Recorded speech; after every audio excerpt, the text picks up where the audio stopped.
In season 11, episode 13 of Family Guy, titled It All Starts with Chris, Chris faces ridicule at school for his unattractive generic shoes, exacerbating his challenges as a high schooler. Recalling a previous embarrassing attempt to lose weight just to wear a cool baseball cap, he asks his mother, Lois, for money to buy new shoes. However, Lois declines as the family's trying to save, and Peter even takes on an extra job as a vacuum cleaner salesman to support their finances. Crap, I forgot the vacuum. In desperation, Chris sneaks into his parents' room to steal money, but is caught by Meg, who blackmails him into doing her chores in exchange for her silence. As Chris reluctantly tackles her increasingly demanding tasks, including the challenging job of putting in her contact lenses, despite her warning. God, your eye just looks like a ping pong ball. Ah! You look like one of those blind jazz guys. Where are you? Ah! Chris, I'm blind! I'm sorry, Meg. He ends up in a chaotic situation when Meg loses her sight. In season 11, episode 12 of Family Guy, titled Meg Loses a Kidney, Meg unwittingly gives up one of her kidneys to a charming organ trafficker. The story begins on Valentine's Day when Meg connects with a handsome guy named Toby online. Excited for their date, she compliments him when they meet. But he jokingly tells her she doesn't look like her picture. As they bond over their shared love for Coldplay and toast to their date, A dull white guy? Yes, I like Coldplay. I can't believe how much we have in common. To us. things take a dark turn when Meg is drugged by Toby. When she wakes up in a motel, she's horrified to find a surgical scar on her side and asks Toby what happened. He casually reveals that he harvested her kidney, and surprisingly, Meg isn't angry about losing her kidney, but rather upset about the size of the scar. Toby explains it was his first time performing the procedure and asks her to cut him some slack. Only then does Meg truly get angry about the kidney theft. Toby apologizes and explains that the job pays well. But when he tries to leave, Meg insists he spend the rest of Valentine's Day with her. Reluctantly, he agrees, and during their time together, we learn that Meg had a conjoined twin sister who died after their separation.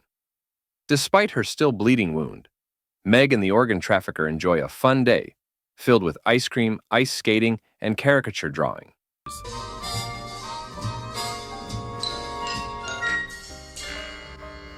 At the end of the day, Toby takes Meg home and, before leaving, presents her with a gift. Guess what? It's Meg's kidney.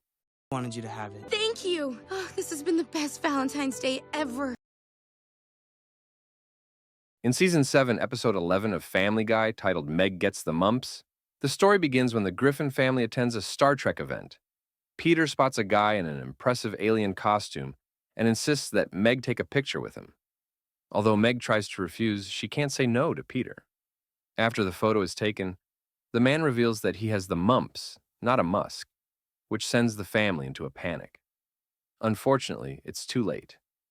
Meg catches the mumps because she wasn't vaccinated. After being bedridden for 5 days, Meg bounces downstairs full of energy, much to Lois's delight and Peter's surprise, as he's shocked to see that Meg is still alive. In season 17, episode 19 of Family Guy, Meg finds herself with diabetes, and it all begins when she and her family attend a streaming convention.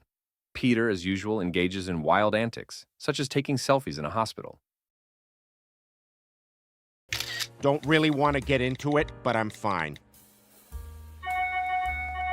Oh, boy. Well, this is the last thing I wanted. But he manages to escape unharmed. At the convention, Peter challenges Corey to help make Meg an internet celebrity, and Corey quickly sets her up on Twitter with the nickname FridgeBod. Once they return home, Peter tries to help Meg build her personal brand by filming videos.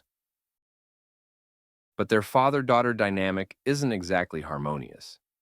When Peter gets scared, he leaves Meg to manage things on her own. Determined, Meg continues filming and invites everyone to tour her fridge, encouraging them to eat everything inside, from yogurt to raw meat. Although this isn't the smartest decision. If it's not Lando legs, it's not cream. Although this isn't the smartest decision, it leads to comedic moments as she ends up spending hours in the bathroom due to digestive issues. Despite the trouble, her antics make her more famous, although she also starts gaining weight from all the sugar. Now known by the hashtag FridgeBod, Meg's journey takes a wild turn when she grabs a 7-liter jug of corn syrup and, cheered on by her fans, drinks it all before passing out. Brian arrives in a car and takes her to the hospital. Notices Meg's middle finger smells funny. Her middle finger smells weird. Do you know what it smells like? Comment below. Oh, just kidding. Keep it to yourself.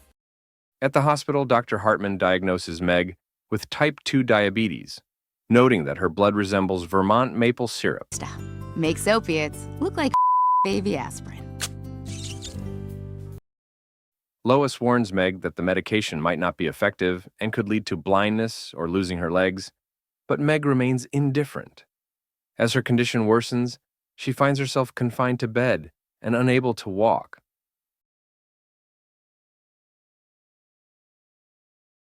Her neighbor Joe senses something's wrong with Meg's legs. He has a knack for connecting with people who've lost their leg. Realizing her mistakes, Meg looks out at the hall filled with thousands of obese fans waiting for her. Determined to warn everyone about the dangers of unhealthy eating, she captures their attention, but they respond by stomping their feet and demanding the return of the old fridge bod.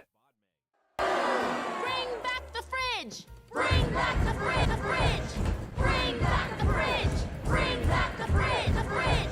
Bring back the fridge! Bring back the fridge! The fridge! Bring back the fridge! Bring back the fridge! The fridge! Bring back the fridge! Bring back the fridge! With the combined weight of thousands of obese fans stomping, a horrifying scene unfolds as the hall collapses, crushing an old janitor, leaving only his legs visible. From that point on, things get better. Meg gets new legs and returns to her normal life. So, good news all around.